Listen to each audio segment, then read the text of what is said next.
নমস্কার, আশা করছি আপনারা সকলে খুব ভালো আছেন। একটা নতুন ভিডিওতে আপনাদের সকলকে স্বাগত। এই পাতার সাথে হয়তো আমরা সকলেই পরিচিত।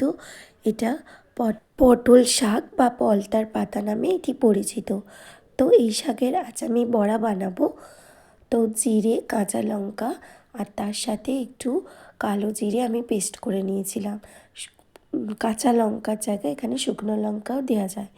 তো ডাঁটা, বেসন, কালো জিরে আর ওই বাটার মশলা, নুন, সাথে একটু চিনি আর সামান্য যদি হলুদ দেওয়া যায় তো খুবই ভালো, দিয়ে ভালো করে জল দিয়ে মেখে নিয়েছিলাম। দিয়ে এবার তেল দিয়ে ভেজে নেব। আপনারা চাইলে বেসনের জায়গায় মুসুর ডাল, তার সাথে মটর ডাল পেস্ট করে নিয়ে করলেও টেস্ট হয়। সেই রেসিপিটি আমি অবশ্যই একদিন আপনাদের সাথে শেয়ার করব। ভাবে আপনারা করে দেখবেন, কেমন লাগলো অবশ্যই জানাবেন। আর ভালোবেসে পাশে থাকবার অনেক অনেক অনুরোধ রইল। আর এটি সন্ধেবেলার টিফিনের জন্য দুর্দান্ত একটি রেসিপি। তো আপনারা সকলেই ট্রাই করবেন।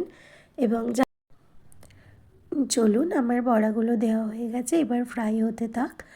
যখন দেখবো একটু ব্রাউন কালার চলে এসেছে তখন আমি উল্টে পাল্টে ভেজে নেব ভালো করে। তো আপনারা কে কোথা দিয়ে ভিডিওটা দেখছেন অবশ্যই কমেন্টে জানাবেন। আর রেসিপিটি কেমন লাগলো সেটাও জানাতে ভুলবেন না। এই যে ব্রাউন কালার হয়ে গেছে, এই পর্যায়ে আমরা নামিয়ে নেব। তো ততক্ষণ আপনারা ভালো থাকবেন, সুস্থ থাকবেন।